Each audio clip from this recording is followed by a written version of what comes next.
reads like a slave narrative. The story is told in the first person, but the book actually had two authors, Malcolm X and a young writer who would later become a household name, Alex Haley.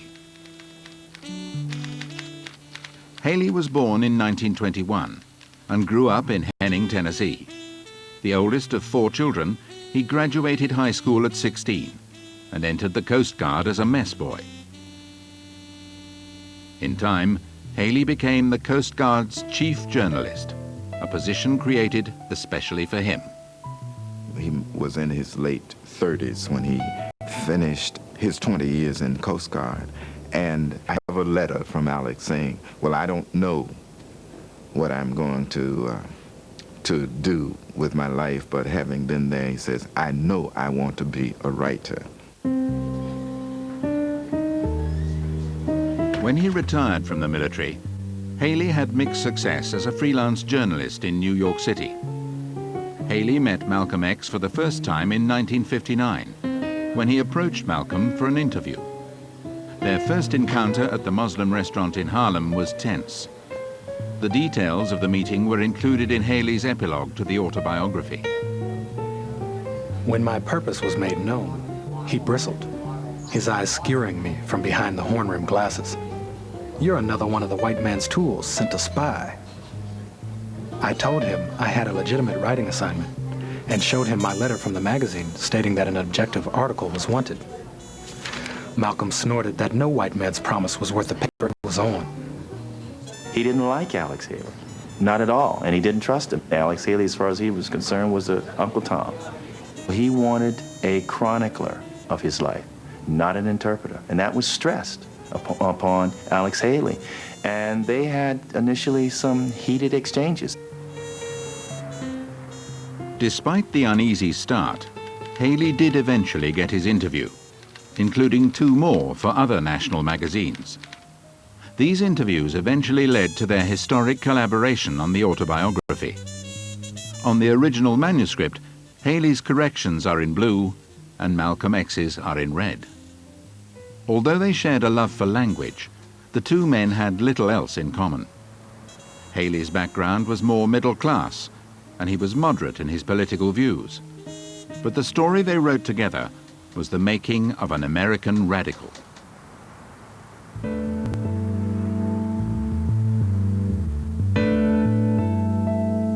Malcolm X was born Malcolm Little on May the 19th, 1925, in Omaha, Nebraska. His parents were the Reverend Earl Little, a Baptist minister from Georgia, and Louise Little, an immigrant from Grenada. For most of Malcolm's childhood, the family lived in Lansing, Michigan. Malcolm's mother and father were both part of the UNIA, United Negro Improvement Association, with Marcus Garvey. And so what was interesting and important is that they were part of this aggregation of black people who saw nationalism as their only route of escape from this wasteland of white supremacy in this country. While the family's link with Garvey instilled racial pride in the 7 children, it also subjected the household to attacks by white supremacists.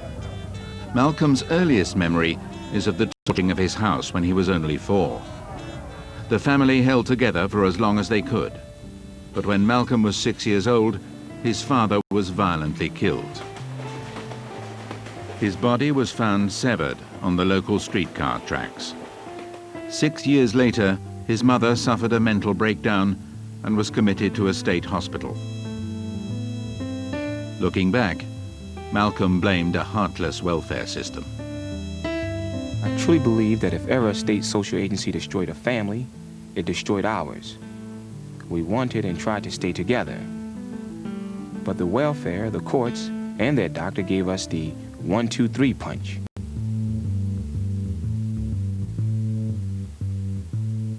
Louise's children were separated and cast into the foster care system. At first, Malcolm excelled in school. He was elected class president, despite being the only black student in the class, and began to think of one day becoming a lawyer. But his dream was snuffed out in a single conversation with his English teacher. He kind of half smiled and said, "Malcolm, one of life's first needs is for us to be realistic. A lawyer? That's no realistic goal for a nigger. You need to think about something you can be. Why don't you plan on carpentry?" It was then that I began to change inside. Essentially, the relationship between student and teacher is supposed to be one of trust. And so that in that scene, there is this incredible betrayal of young, innocent trust. So that in that little one moment, it's fraught with so much emotional, political, social weight. And I think it's one of the most devastating moments in the book.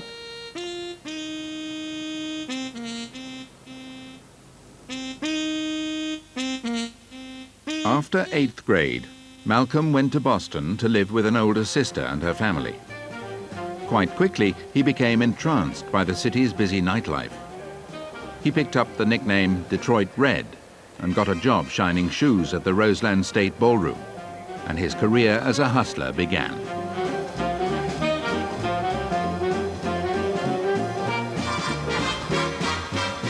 In time, Malcolm made his way to Harlem, the capital of black high life.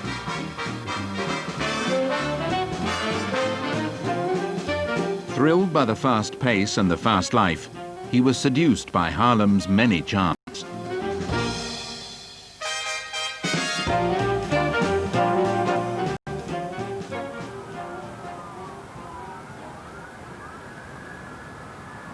Before long, Malcolm became a drug dealer.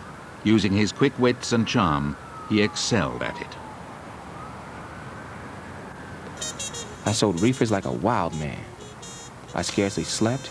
I was wherever musicians congregated. A roll of money was in my pocket. Every day I cleared at least $50 or $60.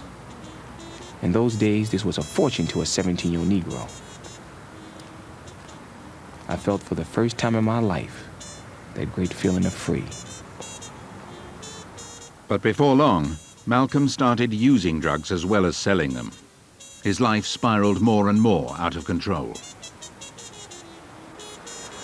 A sizable portion of the autobiography is devoted to this part of Malcolm X's life, vividly describing the low life of Harlem and Roxbury, Massachusetts.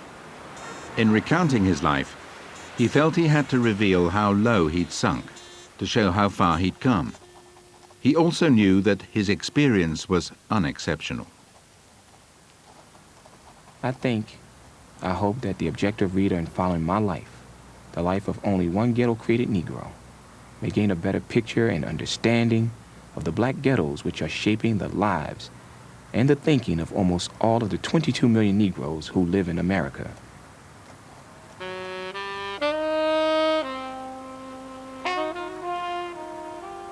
In 1944, Malcolm returned to Boston, and his life of crime continued. He started a burglary ring with his white girlfriend, Sophia, and others. The book contains a shocking scene that provided a glimpse of the uncompromising firebrand Malcolm would later become.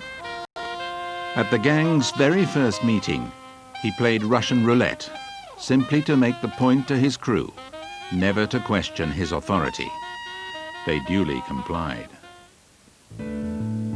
Their reign did not last very long. Malcolm X was arrested in 1945. Convicted on 14 burglary counts, he was sentenced to 10 years. When he went to prison, he was 20 years old and not yet shaving. By the time he wrote his autobiography, Malcolm didn't see his arrest as bad luck. He believed if he had not gone to jail, he would surely have been killed by drugs or his enemies. In prison, Malcolm Little's life was dramatically changed by religion. Here, he rebuilt himself from a criminal into a well-read and devout intellectual.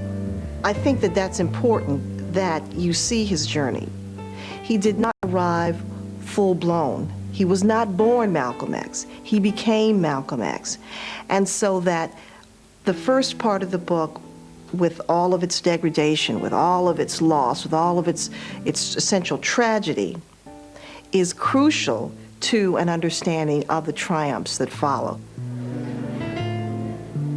The autobiography takes its readers on a heroic journey through a life. The highs and lows are both recounted with rare candor. The sincerity and the genuineness in which he delivered his life is something that most people could respond to. And I think people trusted his journey and looked forward to him sharing it. And so people now, I think, gravitate to his honesty. He was a very honest man. And perhaps that's why millions continue to read his story. Since its publication in 1965, the autobiography has sold more than 5 million copies worldwide. It's been translated into 12 languages, including Japanese and Serbo-Croatian. From the beginning, the reviews were glowing. The New York Times called it a brilliant, painful, and important book. Time magazine named it one of the most important non-fiction works of the century. The life of Malcolm X is political, it's social, it's spiritual, it's ethical, it's religious. It's about absolutely everything that has to do with humankind. And I think that's the reason that people respond to it. The book is one of the harshest critiques of American culture ever written. And yet, it is also a uniquely American story. His story was part and parcel of the American story of remaking oneself, Horatio Alger in blackface, but with a political edge. That is, how can one not only pull oneself up by one's bootstrap, but understand that those bootstraps are often taken off of one's shoes because one is often shoeless. Malcolm X's life can be seen as a rags to riches story, in which the riches are spiritual ones. It was in prison that he first learnt about a religious sect called the Nation of Islam. It's based on Orthodox Islam, a major world religion with nearly 1 billion followers. But the American version added a layer of black nationalism, teaching that African Americans should have nothing to do with whites. The Nation of Islam stressed racial pride and abstinence from alcohol, meat, and most entertainments. It also taught followers that whites were monsters, created by a mad scientist who genetically grafted them from an original black people. Elijah Muhammad became leader of the sect in the 1930s, declaring himself a divine prophet of Allah. Our religion has failed. The Nation of Islam wasn't recognized by traditional Islamic groups who acknowledge only one true prophet and who teach racial tolerance. But its message of separatism struck a chord with many disaffected blacks in the US, including Malcolm X. It seemed to him that Elijah Muhammad was speaking directly to the problems he'd experienced in his life, but believing was only the first step. The hardest test I ever faced in my life was praying. You understand? My comprehending, my believing the teachings of Mr. Muhammad had only required my mind saying to me, "That's right," or "I never thought of that." But bending my knees to pray, that act, well, that took me a week.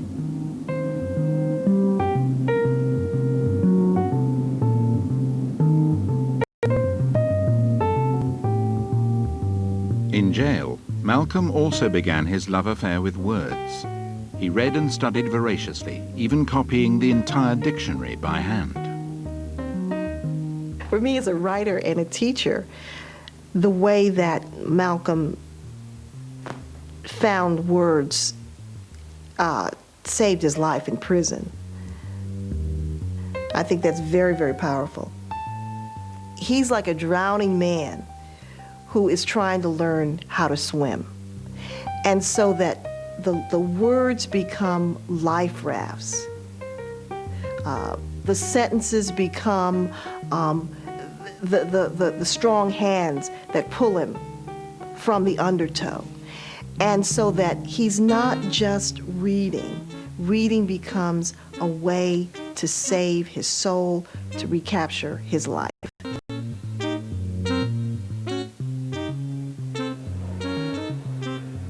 Every night at about 10 p.m., I would be outraged with the lights out.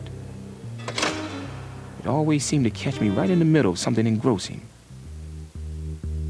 Fortunately, right outside my door was a corridor light that cast a glow into my room. So when lights out came, I would sit on the floor where I could continue reading in that glow. Malcolm read everything he could lay his hands on, from history to science, from W.E.B. Du Bois to Shakespeare to Gandhi. 10 guards and a warden couldn't have torn me out of those books. After 7 years, Malcolm was released from prison in 1952. He had changed tremendously, but still more changes were to come. He moved to Detroit and became active in the Nation of Islam temple there, quickly moving up in rank.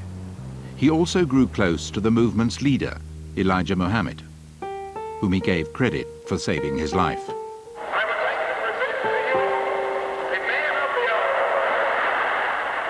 Soon the man born Malcolm Little and called Detroit Red changed his name again.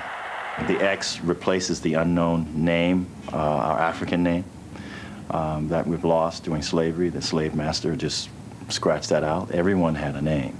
What was your name? It couldn't have been Smith or Jones or Bunch or Powell. That wasn't your name. They don't have those kind of names where you and I came from. No, what was your name? Yes, sir. And why don't you now know what your name was then? Malcolm X began traveling all over the country, establishing temples, and the Nation of Islam grew rapidly. He eventually settled in New York, becoming minister of Harlem's Temple No. 7. Malcolm understood Harlemites and knew what it took to inspire them. In 1956, Malcolm met Sister Betty X, an intense young nursing student who taught women's hygiene at the temple. They married in 1958, and as they began their family, the couple had little time to adjust to married life. It wouldn't be long before Malcolm X became one of the most controversial public figures in America.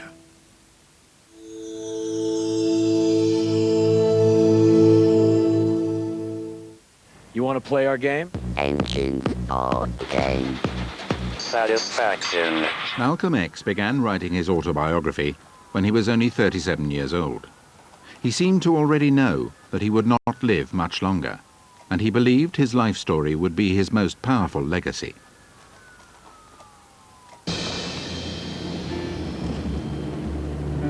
The book recalls how the young Harlem minister crossed from obscurity to notoriety during the summer of 1959. That summer, President Eisenhower was worrying about the Cold War and a new neighbor named Fidel Castro. The civil rights movement was gathering strength under the leadership of Reverend Martin Luther King, Jr. The climate at the time of Malcolm and his utterances was the climate of intimidation, oppression, segregation, prejudice against black people, prejudice that went beyond what people might think of us, but also embraced what they might do to us. Until this time, Malcolm X was little known outside the Muslim movement, but that would change almost overnight. Last week on Newsbeat, Word of the growing phenomenon reached a young journalist who hosted a little news magazine. The hate that hate produced. First time I heard the name of Malcolm X, first time I heard of the name of Elijah Muhammad was back in, I guess, June or May of 1959. A fellow by the name of Lou Lomax, who was working with me at that time as a reporter, he said, I think I have a story that might interest you, Mike. What's that? Nation of Islam. What's that? You, Lou, and we'll be back with you in just a moment. Lomax and Wallace produced a documentary called The Hate That Hate Produced on black nationalist groups in New York. There is no salvation in Christianity for black people. The program introduced the Nation of Islam and its leader, Elijah Muhammad. It was also Malcolm X's television debut, and he became an instant star. You can go to any little Muslim child and ask him where is hell or who is the devil, and he wouldn't tell you that hell is down in the ground or that the devil is something invisible that you can't see.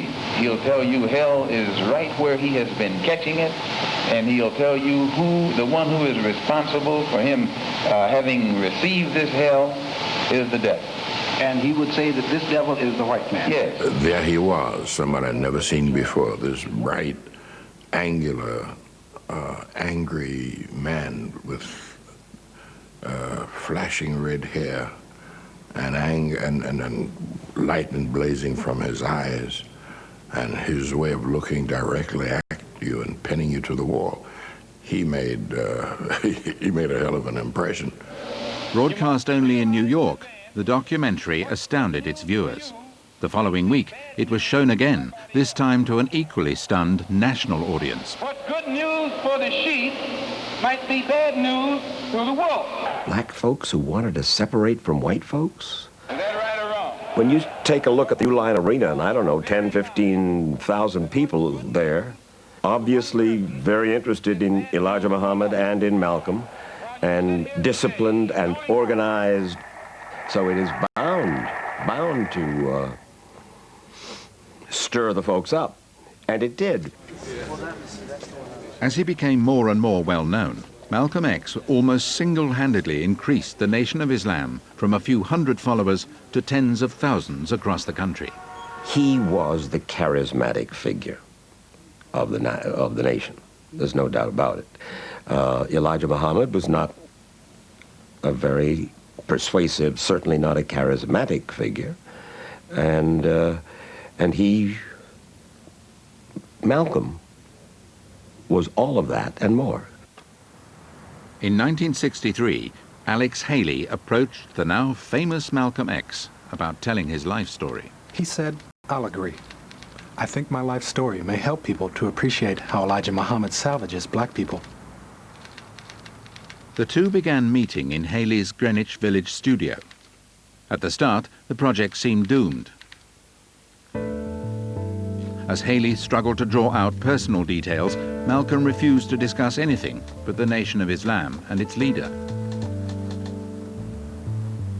Malcolm X keeping him at distance at first, speaking only in the broadest of terms and speaking about Elijah Muhammad, and then finally, you know, Alex Haley said, well, hold on, this is your story. We don't heard what Elijah Muhammad said, but what do you say? What do you think? This is about your story. Haley later recalled a time when Malcolm X almost stormed out in anger. I heard myself saying, mostly in desperation, "Mr. Malcolm, I wonder if you could tell me anything about your mother." Malcolm stopped in his tracks and slowly came back inside. He began walking and talking, almost dreamily. What came out next was pure poetry. Alex was a kind of fellow who you could feel comfortable with. And that's, of course, what happened, as I understand it, with Malcolm. Malcolm X was withdrawn, but he began to feel comfortable with Alex. Eventually, a great friendship and a great book emerged. Once more, the collaboration had some far-reaching consequences. Malcolm X's insistence that black people know and value their African heritage had a deep impact on Haley. Eventually, the writer would decide to trace his own family back to Africa with Roots. But long before Roots was even conceived, the autobiography of Malcolm X would be Haley's first book. When their collaboration began, neither man knew where their work would lead. What they did know was that time was of the essence. Theirs was the unusual job of documenting a life as it unfolded. And this was the life story of a man becoming more and more important on the national and international stage. This is American democracy. And those of you who are familiar with it know that in America, democracy is hypocrisy. Malcolm X was one of the great orators of his day, or any day. But now, more than 30 years later, it's hard to grasp how shocking and powerful his words were at the time. If democracy means freedom, why aren't our people free? If democracy means justice, why don't we have justice? If democracy means equality, why don't we have equality? Malcolm constantly, through his verbiage, was writing a book, and that book was called Everything You Wanted to Say About White Folk, But You Were Afraid to Say, I'm Now Going to Say It. And he not only said it, he said it with force, he said it with ferocity, he said it with fire. Malcolm X became an important voice in the national debate on racial justice, although he was definitely not a part of the civil rights movement. He was a harsh critic of Martin Luther King Jr. and the strategy of non-violent protest, which he saw as begging the white man for God-given rights. No man can speak for Negroes who tells Negroes love their enemy. No man can speak for Negroes who tells Negroes to suffer peacefully. There is no Negro in his right mind today who is going to turn the other cheek. We don't teach you to turn the other cheek. Malcolm X's rhetoric was more extreme than that of civil rights leaders of the time. His uncompromising stance made other voices sound moderate by contrast. Martin Luther King Jr. was considered the most wild, the most reckless, the most, willfully disregarding of American society black man until the rise of Malcolm X. So the thing is that he made Martin Luther King Jr. look good by comparison.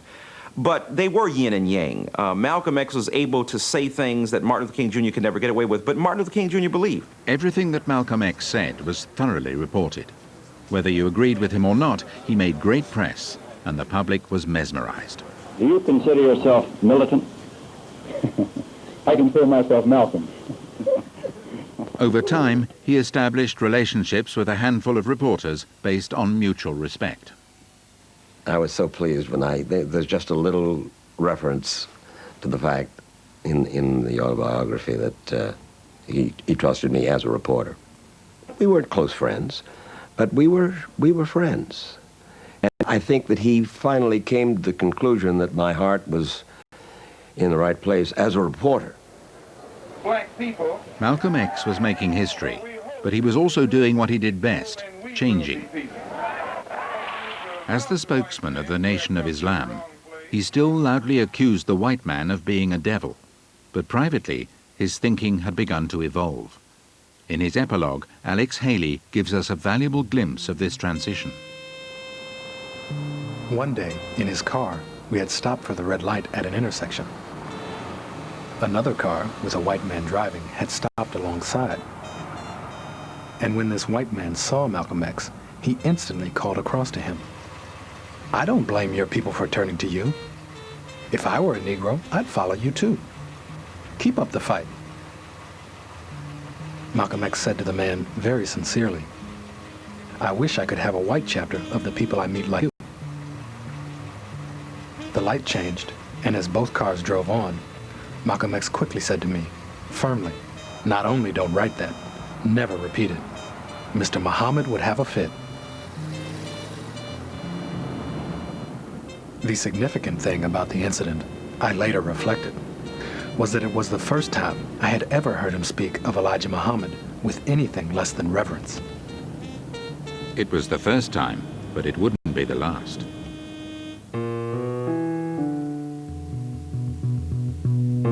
On November the 22nd, 1963, President John F. Kennedy was assassinated. For the country, it was a painful loss.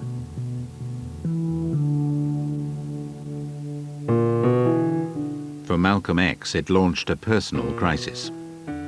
Don't you even feel a little bit of remorse? The day after the assassination, Malcolm X made a remark that shocked both his followers and enemies. Send your chickens out in the morning from your barnyard. Those chickens will return that evening to your barnyard, not your neighbor's barnyard. I think this is a prime example of the devil's chickens coming back home to roost. That the chickens that he sent out, the violence that he... The public was enraged by his apparent irreverence. In his book, Malcolm insisted he was misunderstood.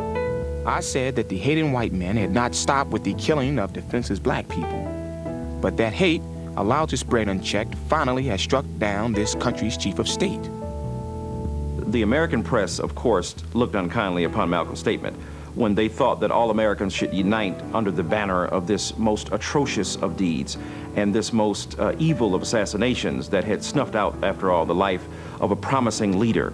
A furious Elijah Muhammad silenced his minister for 90 days, forbidding him to preach in the temple, Malcolm was shocked, even though he knew there was another reason for the rift. Malcolm had recently discovered a scandal involving Elijah Muhammad. And I will never forget when he came into my office and told me the story about the lechery, the lecherousness of the Honorable Elijah Muhammad. Elijah Muhammad, the head of the movement, is the father of 8 children by 6 different teenage girls, 6 different teenage girls who were his private personal secretary. I couldn't believe what I was hearing. And I said to him, aren't you worried about doing this? And smiling, he said, oh, yeah, I'm probably a dead man already. Leaving the Nation of Islam was no simple matter. The black Muslims regarded their leader as a divine prophet, and many saw the split as an unforgivable betrayal. Threats were made on Malcolm's life.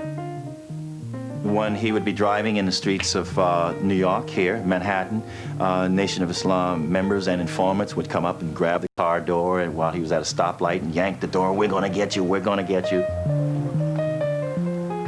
The period following the breakup was perhaps the most difficult time in Malcolm X's life. The organization he built and believed in had turned against him. From now on, he would be a spokesman for no one but himself and his people.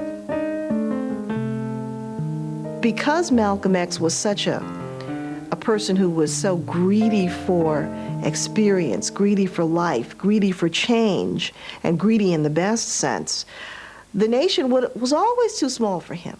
The nation would never have been enough for him. He was always meant and destined to manifest himself on a much larger stage. Malcolm now embraced Orthodox Islam, the religion practiced by millions around the world. In March of 1964, he decided to make a pilgrimage to Mecca. Every able-bodied Muslim is called upon to make the journey or Hajj once in a lifetime. For Malcolm X, the time had come.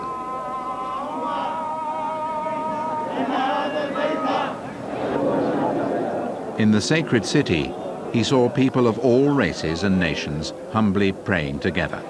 It was a revelation, but it had been a long time coming.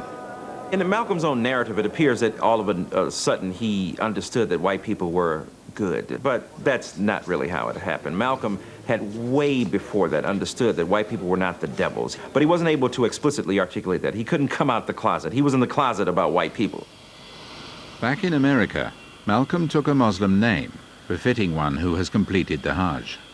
El-Hajj Malik al-Shabazz. The man born Malcolm Little took on yet another new name and a brand new perspective. When I was on the pilgrimage, I had close contact with Muslims whose skin would in America be classified as white. In a move that shocked many, he renounced his unconditional hatred of all white people. Everyone, he said, can help in the fight against racism. With any group, organizations, or leaders in any way, as long as it's genuinely designed to get results. Malcolm X began to cast his message in international terms, asserting that racial injustice in America is a violation of human rights, a radical notion at the time. He was well received abroad, but the American public was suspicious of the new Malcolm X. One of my favorite quotes in the autobiography of Malcolm X is where Malcolm says, "They won't let me turn the corner." And he's speaking both of his foes and his followers, that each group has so defined Malcolm into a narrow corner, ideologically speaking, that he's unable to get them to see that he's made a movement, that he's evolved, that he's turned the corner, as it were, that he's changed. The more Malcolm traveled, the more he felt he was being followed, and not only by the black Muslims.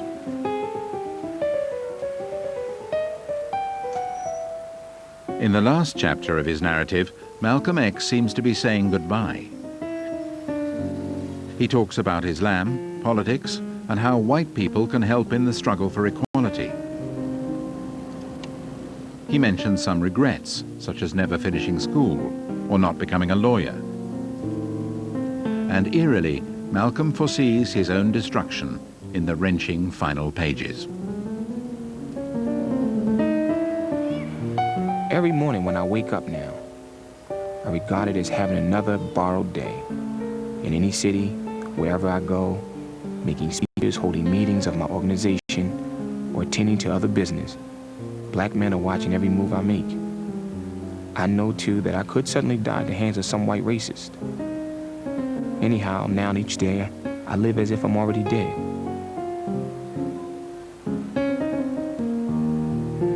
I do not expect to live long enough to read this book in its finished form.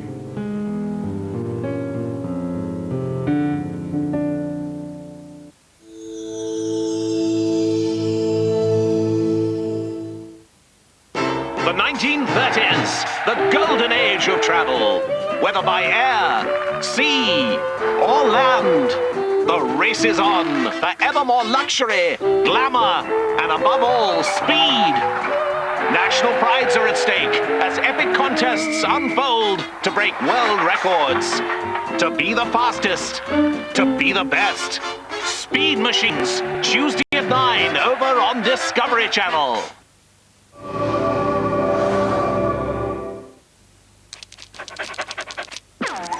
Wouldn't it be nice if you could roll back time?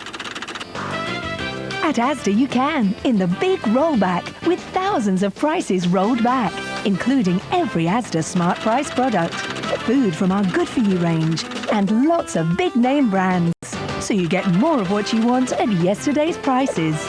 We can't work miracles, but we can always lower prices. That's Asda Price. Darling, are you glued to the television again? No, dear, this time it's to the cupboard. Doll's House. Enjoy building it from the first to the last piece of furniture with your own hands. So much fun to build that everyone will want to try. The first issue includes the chair and partwork at a special price. 0% finance is now available on selected new Puntos and on all Fiat Stilo, Multipla, Doblo and Ulysses models. Call 0800 71 7000.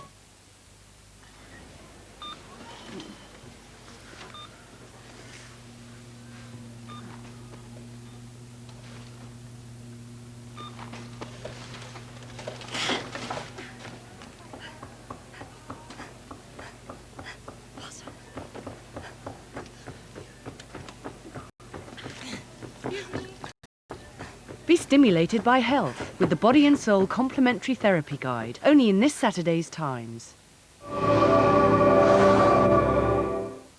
The Castle. Spelt domination and conquest. A huge feat of civil engineering. All of this was put up in just 4 years. Springboard to conquest. Edward I would conquer Wales and smash its native dynasties. Massive political statement. It was the skyscraper of its age. Mark Morrison tells us the definitive history of the ultimate weapon from the Middle Ages. An Englishman's castle was becoming his home. Castle, Wednesday at 8:30 over on Discovery Channel.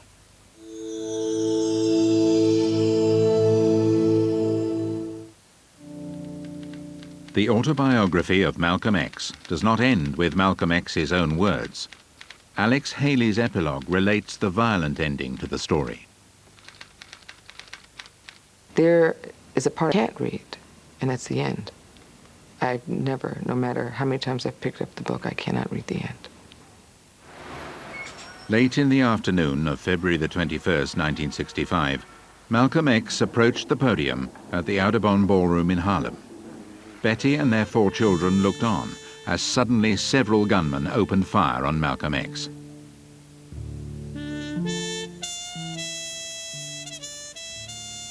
Betty ran to the fallen body of her husband as the gunmen fled.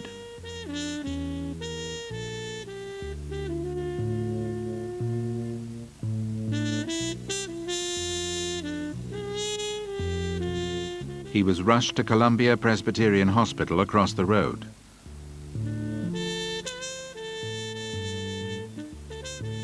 "15 minutes later, he was pronounced dead. He was 39 years old.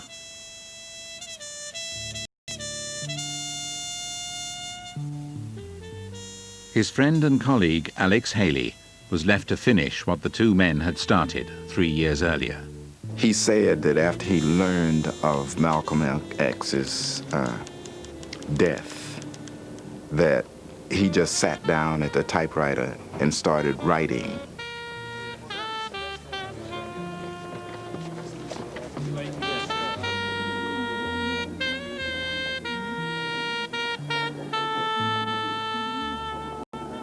As he predicted, Malcolm X did not live to see the publication of his autobiography, which appeared just months after his death. Alex Haley went on to become known as a master storyteller. He died in 1992 of a heart attack.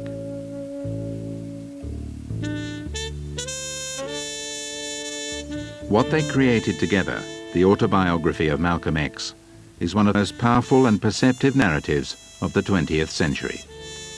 It has all the great elements of any great text. It has mystery, it has power, it has narrative, it has the American dream being trumped and then being fulfilled in a figure who is able, by dint of his own sheer tenacity and his own ingenuity and his conversion to a different way of life, to remake himself and to live out the best meaning of the American life. Malcolm X spent fewer than 6 years in the public spotlight, yet his influence was profound and lives on in his words. Actor Ossie Davis delivered the eulogy at the slain leader's funeral. He explained why in an afterword to the book. I wanted to show to the world that this was not a man who was a firebrand out to destroy, that this was a legitimate leader in the tradition of American leadership, you know, who was expressing his rejection of oppression and his determination to fight to be free. I wanted to put him into proper context as an American, not only as an American, but as an American revolutionary. And like other American revolutionaries, Malcolm X eventually came to be seen as a hero.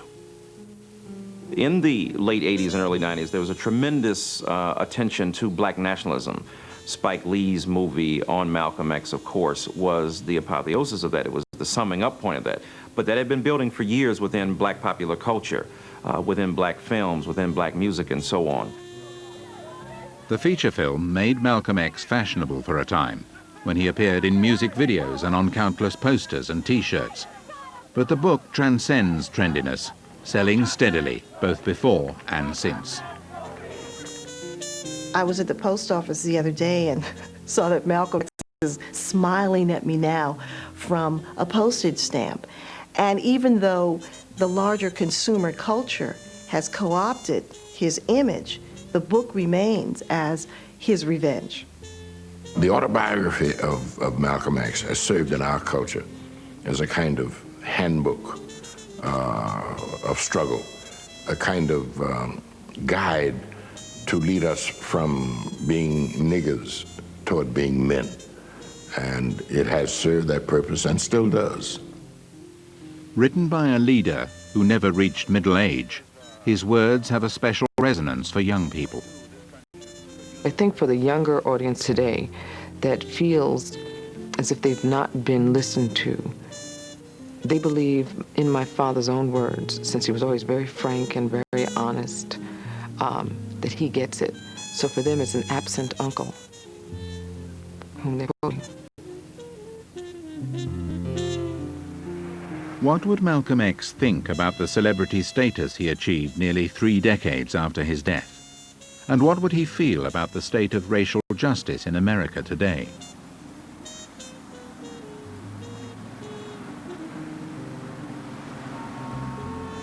He would almost certainly say, not enough has changed. But perhaps he would also be pleased to know that he did make a difference, a hope he stated in the final words of his narrative. Yes, I have cherished my demagogue role. I know that societies often have killed the people who have helped change those societies. And if I can die, having brought my light, having exposed any meaningful truth that will help to destroy the racist cancer that is malignant in the body of America, then all of the credit is due to Allah. Only the mistakes have been mine.